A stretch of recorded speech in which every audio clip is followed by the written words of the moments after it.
जय हिंद सर। जय हिंद सर, मेरा नाम आदित्य मिश्रा है। मैं मध्य प्रदेश का रहवासी हूँ और मध्य प्रदेश का आर्डर मुझे अलॉट हुआ है। सर, मेरी फील्ड ट्रेनिंग इंदौर में हुई। सर, मैं अपने फील्ड एक्सपीरियंस को खाकी वर्दी, जो इसको हम बड़े गर्व से पहनते हैं, उससे जोड़ के देखता हूँ। सर, मैंने एक बड़ी अहम चीज़ सीखी कि ये सिर्फ एक कोई भव्य परिधान नहीं है, परंतु अपने साथ जिम्मेदारियाँ और उत्तरदायित्व भी लेके आता है।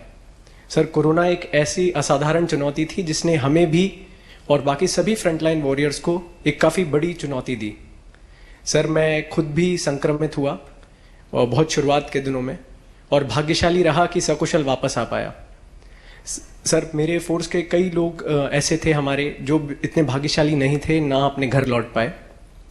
सर, उसमें एक अहम चीज़ जो मुझे समझ में आई कि सर, जब भी इतनी कठिन ड्यूटी है, अपने घर परिवार के बारे में नहीं सोचते, अपने स्वयं के सेहत के बारे में नहीं सोचते, तो उनके मन में कहीं पीछे एक विश्वास होता है कि अगर हमें कुछ हो जाएगा तो उसके बाद सरकार तथा पुलिस विभाग हमारे परिवार की देखभाल करेगा। सर, मैंने अपनी आंखों के सामने हमारे इंस्पेक्टर थे देवेंद्र चंद्रवंशी जी, उनको जाते देखा है। तो सर, तब से ही मुझे लगा कि हम अब जब भी इस लीडरशिप रोल में जा रहे हैं या कर रहे हैं, तो ये हमारी जिम्मेदारी बनती है कि हम उनके इस विश्वास को जगा के रखें। सर, मैं अपनी बातों को अंत करूंगा 4 लाइनें जो देवेंद्र चंद्रवंशी जी की एक पसंदीदा कविता की हैं। मैं खाकी हूं, दिन हूं, रात हूं, सांझ वाली बाती हूं, मैं खाकी हूं। होली में रमजान में देश के सम्मान में अडिग कर्तव्यों की अविचल परिपाटी हूं, मैं खाकी हूं। कभी आहत हूं, कभी चोटिल हूं, और कभी तिरंगे में लिपटी रोती सिसकती छाती हूं, मैं खाकी हूं। जय हिंद सर। आदित्य जी, आपने इंदौर में काम किया तो जो पुलिसिंग की दुनिया का काम होता है उसका तो शायद आपको अवसर नहीं मिला, क्योंकि इंदौर के ऐसे संकट के कालखंड से गुजरना पड़ा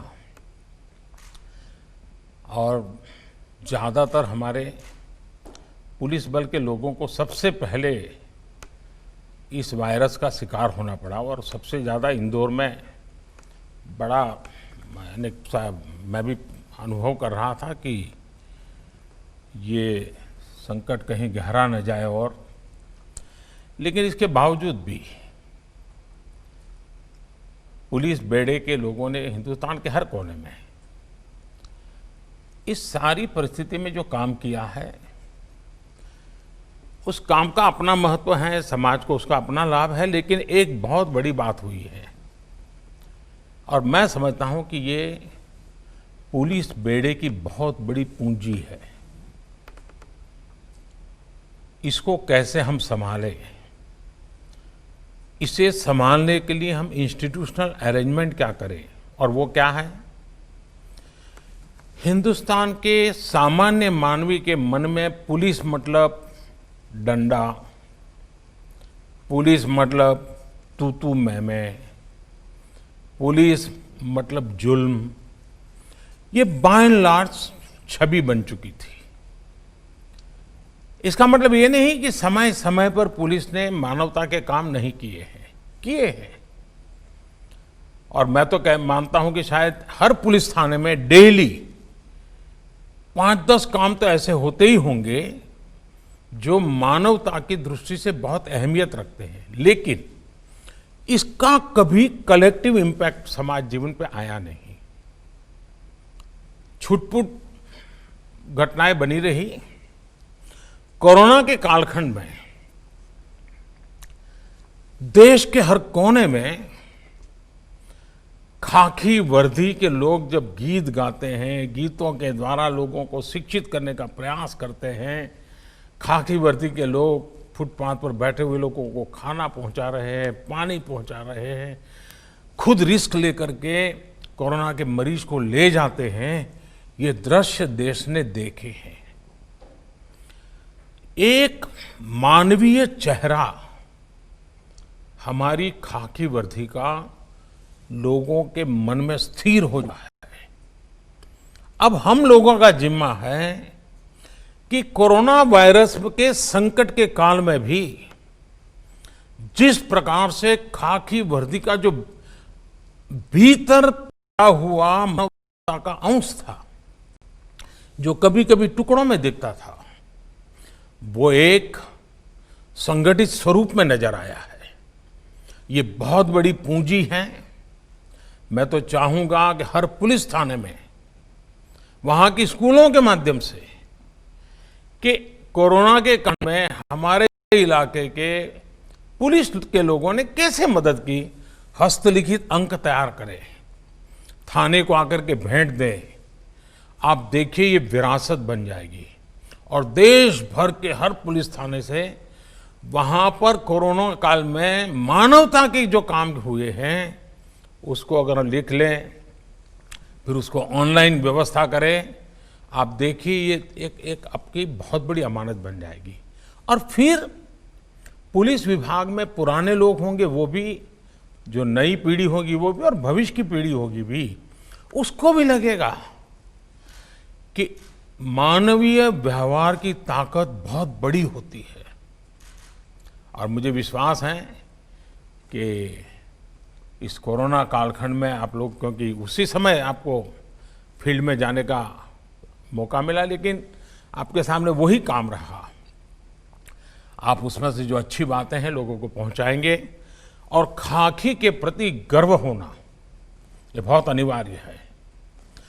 खाकी से रौब नहीं, खाकी से गर्व होना चाहिए। खाकी के सम्मान को मैं कभी झुकने नहीं दूंगा। जितना भाव मेरे मन में तिरंगे के प्रति होता है, वैसा ही भाव मेरे भीतर मेरे यूनिफॉर्म के लिए भी होना चाहिए।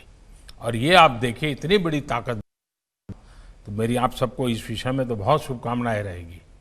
सर, मेरा नाम पार्थप्रतिम दास है। मैं जोरहाट डिस्ट्रिक्ट असम से रहने वाला हूँ। मुझे असम मेघालय कैडर एलोकेट हुआ है। मैंने कंप्यूटर इंजीनियरिंग एनआईटी सूरत से किया है। फेज़ 1 के ट्रेनिंग के बाद मैंने डिब्रूगढ़ डिस्ट्रिक्ट में अपनी डिस्ट्रिक्ट प्रैक्टिकल ट्रेनिंग ख़त्म की है।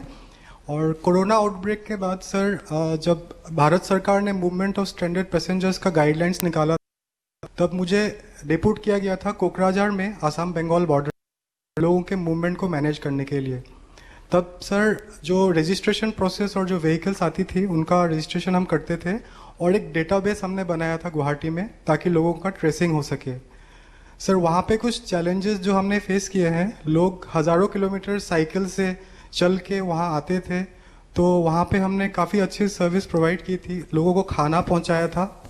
जो चल के आए थे उनको बसेस में रेस्पेक्टिव रीजनल ट्रेनिंग सेंटर्स में हमने भेजा था। और सर, उस वक्त पुलिस वालों को भी काफ़ी अच्छे से ब्रीफ करना पड़ा था, क्योंकि हम खुद भी इन्फेक्ट हो सकते थे, बल्कि कुछ लोग वहाँ से इन्फेक्ट हुए भी थे सर। और सर, ये जो लोग आए थे, कुछ लोग स्टूडेंट्स भी थे जो 1 महीने के से ज़्यादा फंस चुके थे लॉकडाउन के वजह से। सब घर वापस आ रहे थे। एक बहुत अच्छा सेटिस्फेक्शन मिला सर कि स्टार्ट ऑफ द करियर में मुझे ऐसा मौका मिला। और सर, ये एक पूरा टीम एफर्ट है जिसमें ड्राइवर्स, कांस्टेबल्स, होमगार्ड्स, सबका इक्वल कंट्रीब्यूशन था। सबने दिल खोल के लोगों को हेल्प किया जो तनाव में थे, मुश्किल में थे। और सर, ये एक हम एज ए 71 आवर बैच आपको सर एश्योर करते हैं कि आने वाले टाइम में भी हम सर ऐसे ही ड्यूटी करते रहेंगे सर। क्या शुभ नाम बताया आपका?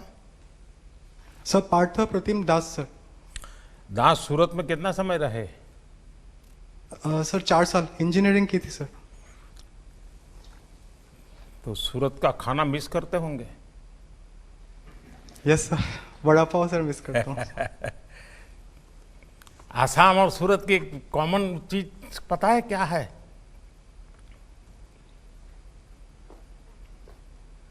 सर, इतना ध्यान में सर ध्यान नहीं गया। देखिए, असम के लोग स की जगह पे ह बोलते हैं, और सूरत वाले भी स की जगह पे ह बोलते हैं।